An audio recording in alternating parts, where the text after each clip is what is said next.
Miroir, mon beau miroir, dis-moi qui sont les plus beaux. Et oui, cette semaine dans C'est un monde, eh bien, c'est le culte du corps qui est à l'honneur. Alors, quels sont les nouveaux critères de beauté dans les autres pays? Quelles sont les astuces de nos voisins pour arborer un physique de rêve? Régime, musculation, bistouri, pourquoi pas? Tous les moyens sont bons pour atteindre la perfection. Et ça se transforme parfois en véritable obsession. C'est ce que nous verrons avec 4 de nos correspondants. Et vous le savez, en raison du décalage horaire avec certains d'entre eux, toute la séquence qui suit a bien évidemment été enregistrée.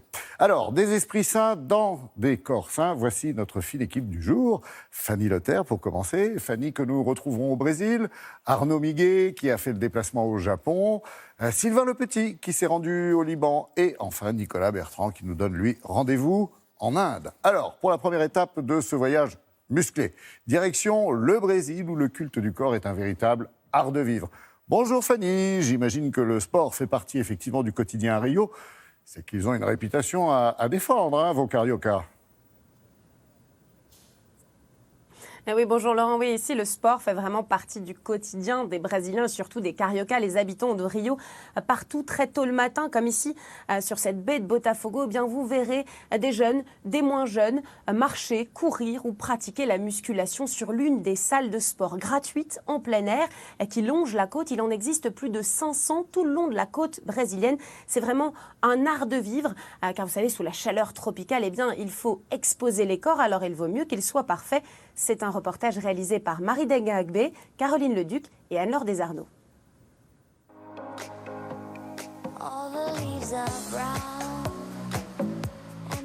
Le long de ces 72 km de plage, les corps s'exposent au soleil toute l'année.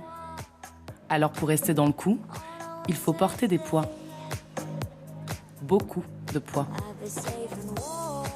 Dans les salles de sport les plus insolites, comme dans les plus traditionnelles.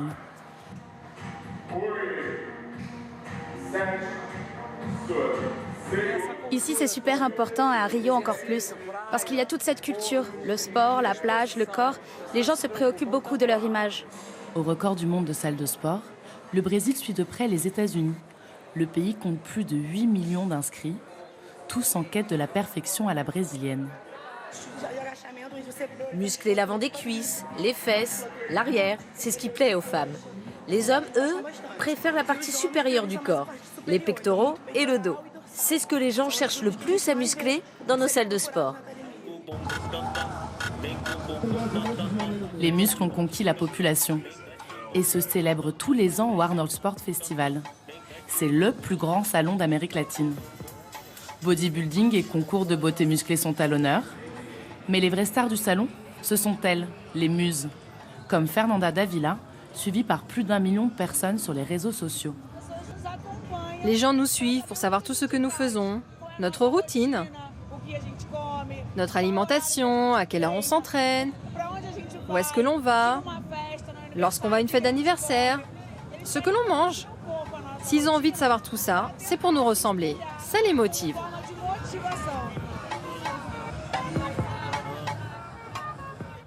Elle est merveilleuse, elle fait beaucoup de musculation, elle danse superbement. Regardez-moi ce corps.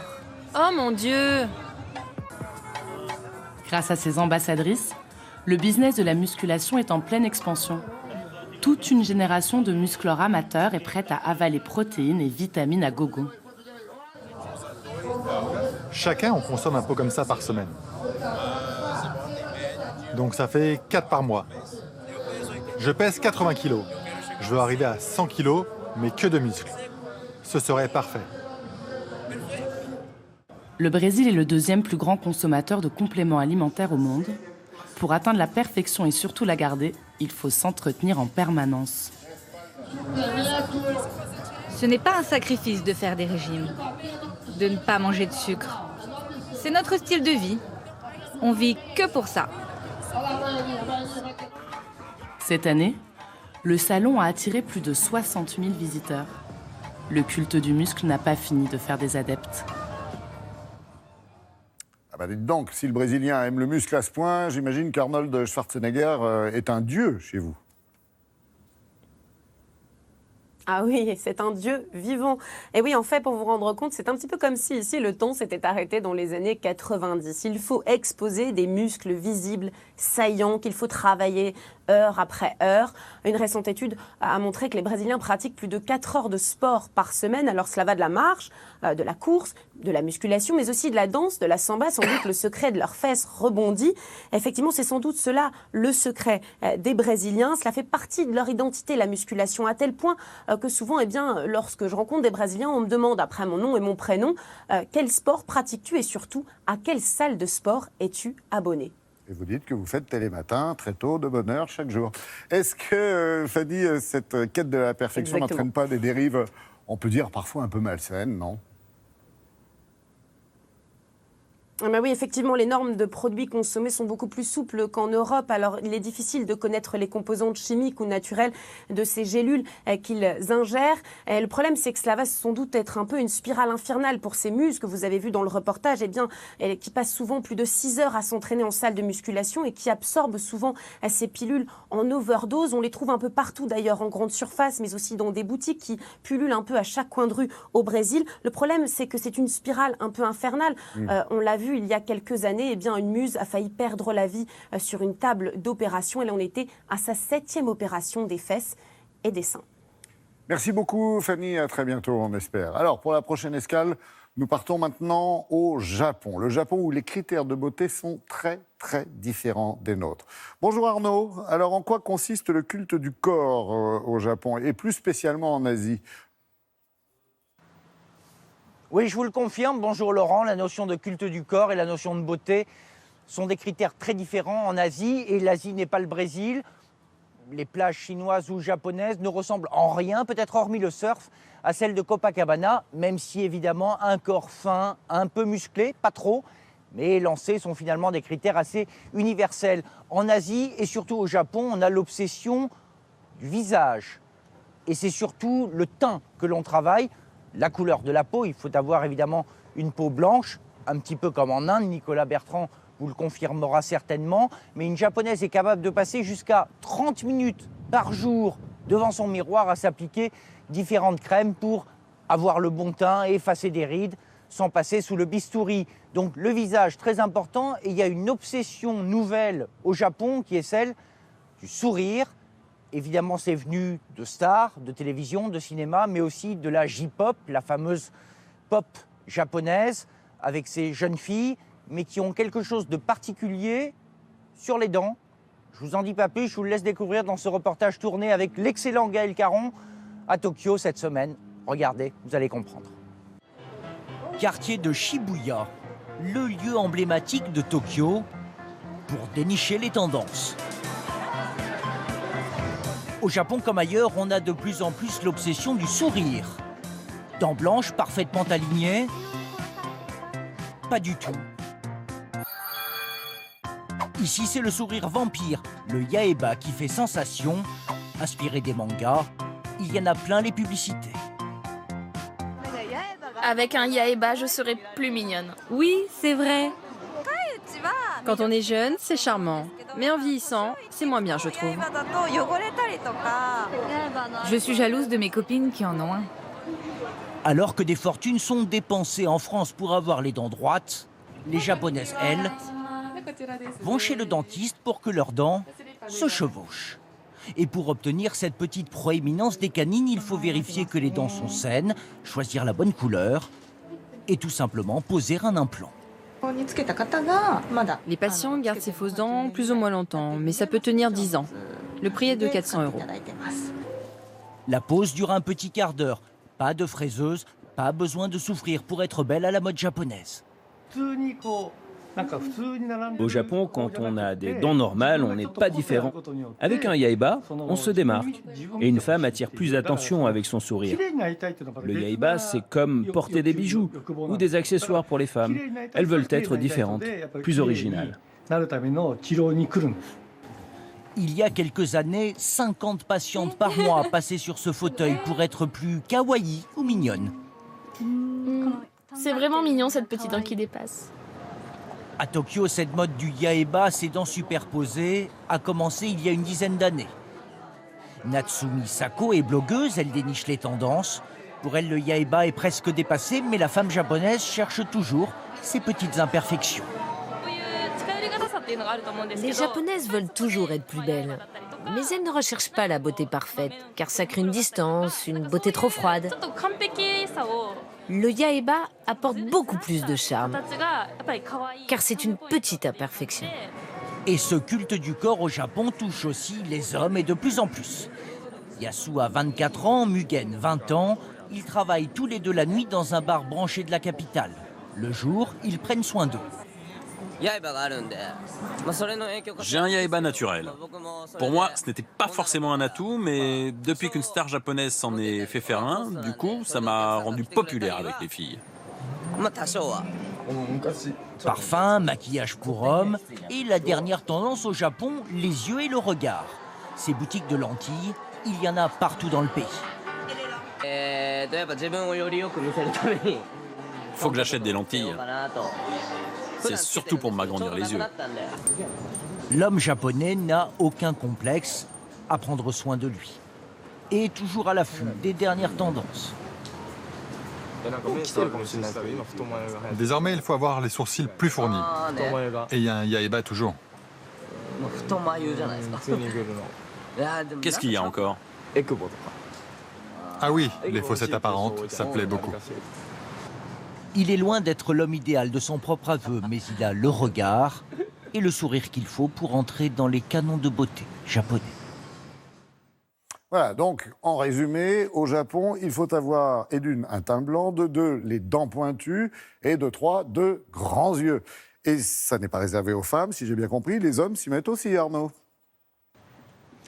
Oui, Laurent, l'homme japonais, le tokyoïte, est de plus en plus métrosexuel. Et d'ailleurs, ils prennent d'assaut désormais les salons de beauté. Mais l'autre obsession japonaise, vous l'avez vu, après les dents, le yaeba, ce sont les yeux. Et ces magasins de lentilles, pour quelques euros, on peut avoir des yeux de couleur, des yeux plus grands, des yeux plus expressifs, comme on dit là-bas, des yeux qui parlent. Et puis l'autre obsession sur les yeux toujours, et ça c'est toujours dans cette image des Japonais qui veulent avoir ce petit plus, ce petit signe particulier pour être plus kawaii, pour être plus mignon, ce sont les poches sous les yeux par exemple. En France on essaie de les enlever, et ben là-bas on les cultive, soit par le maquillage, soit par le bistouri.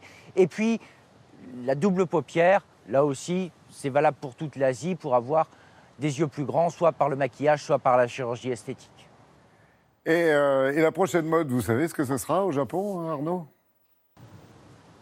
Alors l'autre tendance, la dernière tendance, Laurent, même si elle est un petit peu extrême, je vous l'accorde, mais on est au Japon, dans ce royaume de la jeunesse à tout prix, où d'ailleurs on vit de plus en plus vieux, c'est un paradoxe, mais c'est la chirurgie de la main, où l'on se fait refaire pour 800 € les lignes de la main au laser, histoire de changer son destin, vivre plus longtemps, faire fortune ou faire des enfants, et les Japonais en ont bien besoin. Très, très original. Merci beaucoup Arnaud et à bientôt évidemment. Allez, il est temps de faire une petite pause numérique avec Julia Livage que je vais retrouver. C'est bien connu, en matière de bien-être, on trouve un peu de tout sur le web. Le meilleur, j'allais dire, comme le pire. Alors je vous demande, Julia, de prendre le problème à bras-le-corps. On va le faire, hein. Le culte du corps est en train de devenir une tendance obsessionnelle sur Internet. Le danger, il est là. Un certain spécialiste appelle cela le syndrome du bien-être sur Internet. En quoi ça consiste? C'est assez simple, hein. On vérifie la teneur calorique de ses aliments sur une application. On s'inscrit sur des dizaines de sites de régime. On prend des coachs minceurs. On voue un culte aux diététiciens. Et puis, on passe un temps fou à prendre la posture parfaite pour la photo parfaite pour Instagram. Et justement, Instagram, figurez-vous Laurent, qu'une étude a démontré que même avec les meilleures intentions du monde, même sans faire mention de régime, de perte de poids, eh bien la nature même du réseau social pousserait ses utilisateurs à des degrés extrêmes. Les spécialistes ont conclu que le simple fait d'exposer des silhouettes fines, des silhouettes toniques, eh bien un objectif potentiellement inatteignable ou difficile à atteindre pour une femme normale, eh bien pourrait être à l'origine d'humeur négative, d'insatisfaction vis-à-vis de son corps et puis d'une baisse de l'estime de soi. Et ces sentiments pourraient amener à des troubles alimentaires comme l'anorexie et la boulimie. Alors justement, il faut bien reconnaître que c'est aussi la mode des challenges, parfois stupides, le plus souvent même stupides, voire très très dangereux. Gare aux dérives, hein. Exactement, on appelle ça des challenges minceurs, mais ce sont des challenges maigreurs, il faut le dire. Ils sont absurdes, ils sont dangereux. L'idée d'Internet, c'est de relayer des images de perfection inatteignable, d'être la cible de commentaires qui sont très faciles, très ouverts sur soi, d'imposer des dictates toujours plus durs, d'être toujours plus, d'être toujours moins, c'est toujours la même chose. Et tous ces dangers, c'est ça que représentent ces challenges. Alors regardez, vous avez des challenges comme celui-ci par exemple, le A4 Challenge, principe simple. Les filles se prennent en photo avec une feuille de format A4 devant le ventre. Rappelons que cette feuille, elle fait 21 cm de largeur et leur taille ne doit pas dépasser. Un autre challenge, le Smartphone Challenge, très prisé sur Internet. Placer son téléphone sur ses genoux, collés l'un à l'autre, avec pour objectif évidemment que rien ne dépasse sur les côtés. Toujours aussi absurde, toujours aussi dangereux. Le Collarbone Challenge, collarbone pour clavicule. L'idée, positionner des pièces de monnaie sur le creux que va provoquer le reflet de sa clavicule. Plus il y a de place, plus votre corps est mince. Et on termine avec le Bikini Bridge. Là, l'image parle d'elle-même. L'idée, c'est de pouvoir, comme vous voyez, voir les os de chaque côté des hanches sur cette photo. Pour conclure, pour finir sur une image quand même positive, c'est très important de souligner que sur les toiles, il y a aussi beaucoup de blogueuses qui se battent contre ces dictates et qui vont créer aussi beaucoup de mouvements, beaucoup de hashtags pour qu'on aille vers une estime de soi et un amour de son corps et s'aimer tel qu'on est. Et ça, c'est important de le dire aussi. Oui, merci de souligner ce dernier point. Julia, c'était parfait, ne changez rien. Allez, notre tour du monde se poursuit au Liban, cette fois, et plus précisément à Beyrouth, reconnue comme l'une des capitales mondiales du bistouri. Bonjour Sylvain. La chirurgie esthétique est en effet une pratique très courante là-bas. Les cliniques privées se sont multipliées ces dernières années et toutes les parties du corps sont concernées. Bonjour Laurent, en effet, ici, on opère tout ce qui dépasse, que ce soit les oreilles, le nez, les lèvres, la poitrine ou les fesses, rien n'échappe au bistouri des chirurgiens libanais. Ces médecins ont d'ailleurs acquis une telle expérience qu'ils cherchent désormais à se spécialiser dans le tourisme médical avec deux arguments, l'un économique, l'autre linguistique. Leurs médecins parlent parfaitement arabe, anglais et français et leurs tarifs sont parmi les moins chers du monde. Reportage avec Marwan Chahine. Beyrouth est sans aucun doute la capitale du glamour au Moyen-Orient. Réputée pour ses stars de la mode et du show business, aux formes généreuses, mais bien souvent artificielles. Partout dans la ville, des affiches offrent de changer de visage ou de corps. Près d'un tiers des Libanaises auraient fait des retouches, et ce, dès le plus jeune âge. Dans cette salle d'attente d'une clinique privée, personne n'a plus de 30 ans. Eliane, elle, a commencé les injections de Botox il y a 3 ans. Voilà, d'abord, on va faire une petite analyse. OK. Il y a des relâchements dans cette partie-là. OK. Pour $300, la jeune femme vient tous les 4 mois se faire raffermir le visage chez le docteur Costi. C'est comme si je vais chez le coiffeur pour changer la couleur de mes cheveux, c'est la même chose. Parce que tout le monde autour d'eux a recours à des procédures médicales. Cela fait que tout le monde veut faire quelque chose, en fonction de ce qu'ils peuvent dépenser. Je vais te mettre juste un peu de la piscine. Une mode popularisée au Liban dès les années 90 par des stars du cinéma et de la chanson. Aujourd'hui, Myriam Klink est à 48 ans, l'héritière de cette tradition. Miroir, oh miroir, je m'adore. L'ancienne top modèle reconvertie en actrice est en plein tournage. Et elle revendique avoir recours régulièrement à la chirurgie esthétique, sans tabou et loin du secret qui entoure les opérations des célébrités occidentales. Et si toutes les femmes s'arrangent, et si toutes les femmes s'occupent d'elles, elles vont même chez des chirurgiens esthétiques, elles ne sont pas connues. Peut-être chez vous en France, c'est plus ceux qui font de la télé-réalité, les grandes stars, c'est tout. Mais non, chez nous, c'est très naturel. Tellement naturel que tous les grands hôpitaux de la ville ont leur service de chirurgie plastique. Le docteur Eli Abdelhak est l'un des plus connus. Sa patiente, Marina, a fait un lifting il y a 2 mois et vient pour sa visite de contrôle.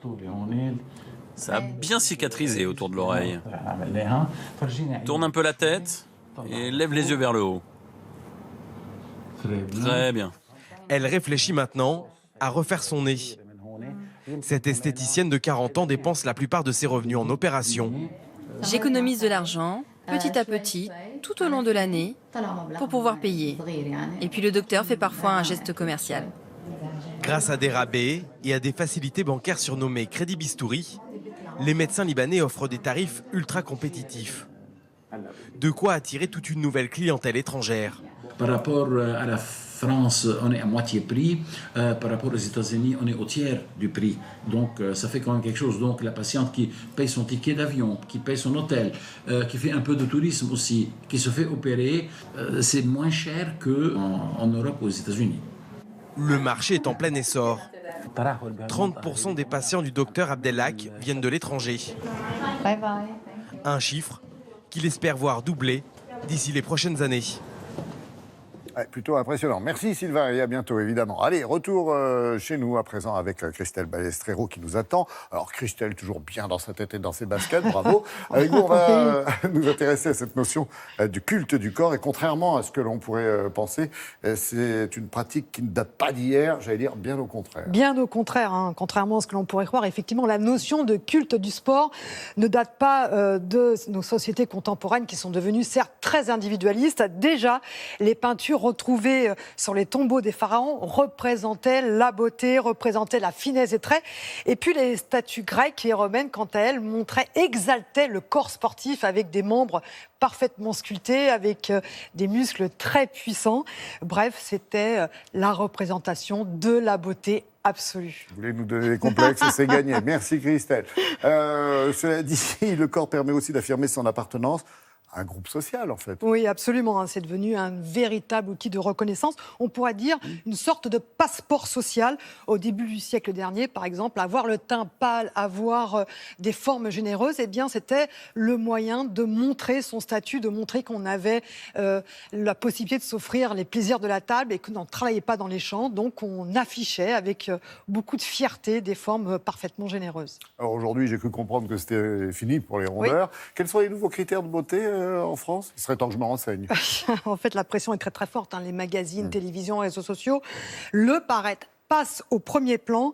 Rester mince, rester séduisant, c'est une sorte de morale, obligation morale, on peut parler. Et aujourd'hui, on sait qu'à compétence égale, une personne qui souffre d'obésité aura plus de difficultés à trouver un emploi et sera moins bien rémunérée. Autre constat alarmant, les gourous de la minceur, des techniques amaigrissantes miraculeuses, ils ont toujours autant de succès malgré les recommandations des autorités de santé. Et puis on en parlait avec Fanny Lothaire à l'instant en direct du Brésil. On sait que cette quête du corps parfait peut entraîner des comportements très risqué, j'allais même dire très, très risqué pour la santé. Très risqué, parce que c'est vrai que cette notion de contrôle du corps, c'est pernicieux. Cela commence par l'assiette. On a maintenant des obsédés, des fanatiques de la nourriture saine.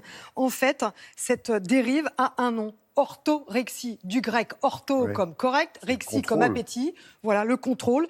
En fait, manger, ça devient un acte médical et on exclut complètement le plaisir de la table. Alors évidemment, un comportement qui génère des angoisses et puis des envies obsessionnelles qu'on a du mal à freiner. Et dans ce même registre, effectivement, que celui de l'assiette dont vous parliez, certains s'infligent une activité physique, mais alors vraiment excessive. Excessive, sans modération. Et là, on ne parle pas de bien-être, mais bien au contraire. Et ça s'appelle la bigorexie. C'est un trouble qui est reconnu par l'Organisation mondiale de la santé et dont la progression inquiète les spécialistes. On estime que 10 à 15% des sportifs qui pratiquent régulièrement souffrent en fait de dépendance.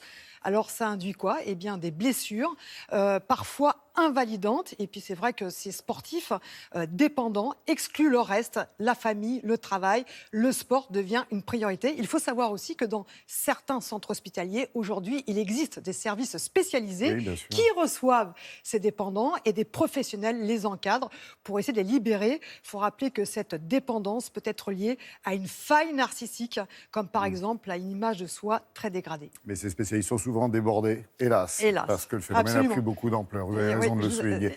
Merci, nous voilà prévenus. Merci beaucoup, Christelle. Alors, pour la toute dernière destination, nous partons cette fois-ci en Inde, où l'expression « souffrir pour être beau » prend tout son sens, c'est le cas de le dire. Vous allez le voir, certains patients sont prêts à s'infliger une véritable torture, je dis bien torture, pour gagner quelques centimètres. Bonjour Nicolas, se faire allonger les jambes, c'est la nouvelle tendance dans le pays et c'est de la folie, on peut le dire. Absolument, Laurent, c'est complètement dingue et surtout, encore une fois, c'est extrêmement dangereux. Aujourd'hui, les Indiens qui ont un complexe avec leur taille, eh bien, on recourt donc à l'allongement des jambes, une opération chirurgicale très lourde qui au départ était prévue en cas d'accident ou en cas de malformation osseuse, mais qui aujourd'hui est donc devenue également une opération esthétique pour gagner quelques centimètres. Les Indiens sont prêts à tout, ça peut faire très mal, attention, parce qu'il faut casser les tibias, il faut les éloigner et ensuite attendre la reformation osseuse lentement. Effectivement, comme vous le disiez, ça peut s'apparenter à de la torture et pourtant, les patients que nous avons rencontrés sont consentants, ils sont même demandeurs, ils veulent absolument devenir un petit peu plus grands. Regardez ce reportage, il est commenté par Maud Stenbach. De prime abord, la différence ne saute pas aux yeux. Mais quelque chose a changé chez Arnour Singh. La jeune fille mesurait 1,36 m, aujourd'hui elle fait 1,42 m, suite à une opération d'allongement des jambes. 6 cm qui aurait changé sa vie. Avant, quand j'étais plus petite, je devais faire ajuster tous mes vêtements. Mais maintenant, je n'ai plus besoin de le faire. Il y a encore des petites retouches pour certains habits. Mais je peux en essayer plus. Et pour la plupart, ils me vont parfaitement. Se sentir mieux dans son corps, mais aussi faire face au regard des autres.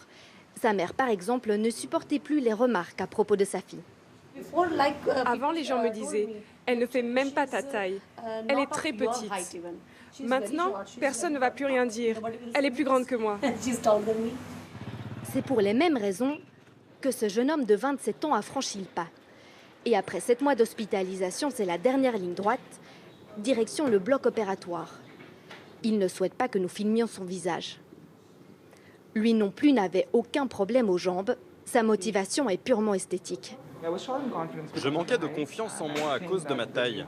Ma nouvelle taille va m'aider. Le fait d'être plus grand va me donner plus de confiance vis-à-vis de mes amis, dans mon travail, dans n'importe quel endroit où j'irai. C'est vraiment ce que j'espère. Ces opérations sont extrêmement lourdes. Le docteur Sarah a tout d'abord brisé les tibias de son patient et les a écartés avant d'installer une tige en métal à l'intérieur. Les os devront ensuite se reformer naturellement. Il dirige l'opération grâce à ses écrans de contrôle. 1 millimètre d'erreur et la tige ne rentrera pas. Cela demande une extrême précision. En fait, je ne peux rien voir. C'est presque une intervention à l'aveugle. Les complications peuvent être dangereuses. Le patient peut tout simplement perdre ses jambes. Mais pour le médecin, il ne s'agit pas vraiment d'une décision rationnelle, plutôt une obsession. C'est pas un peu de la folie ? Oui, on peut dire ça. Mais vous ne pouvez rien y faire. Quelqu'un qui choisit de faire cette opération chirurgicale lourde a un problème psychologique avec son apparence. Les gens petits ne se sentent pas adaptés à la société. Et quand ils rentrent chez eux plus grands, ils se sentent mieux. Et les demandes explosent. Le docteur Sarine pratique 40 opérations par an, contre une seule il y a 10 ans. Le prix, 10 000 €, 5 fois moins qu'en Europe. Alors l'Inde est devenue un Eldorado. Et parfois, tout ne se passe pas exactement comme prévu. Nikhil Reddy s'est lui aussi infligé cette torture. Mais dans son cas, ça a mal tourné et à 24 ans, il est cloué au lit. Le docteur lui avait promis qu'il pourrait remarcher 2 jours après l'opération, mais 3 mois plus tard, la cassure au milieu de ses tibias est toujours bien visible. Ce trou aurait dû être résorbé il y a longtemps. Mais même après 90 jours, l'espace vide est toujours là. Son docteur n'avait aucune expérience et lui a menti. Il doit aujourd'hui prendre de puissants antidouleurs en permanence et ne sait pas s'il pourra remarcher. Toutes ces complications, ces douleurs, ces effets secondaires, et être cloué au lit pendant plusieurs mois, ça n'en vaut vraiment pas la peine. Le problème en Inde où la pratique explose, c'est qu'il n'existe aucune loi pour encadrer ces opérations d'allongement des jambes. Gagner quelques centimètres peut donc vous coûter très cher.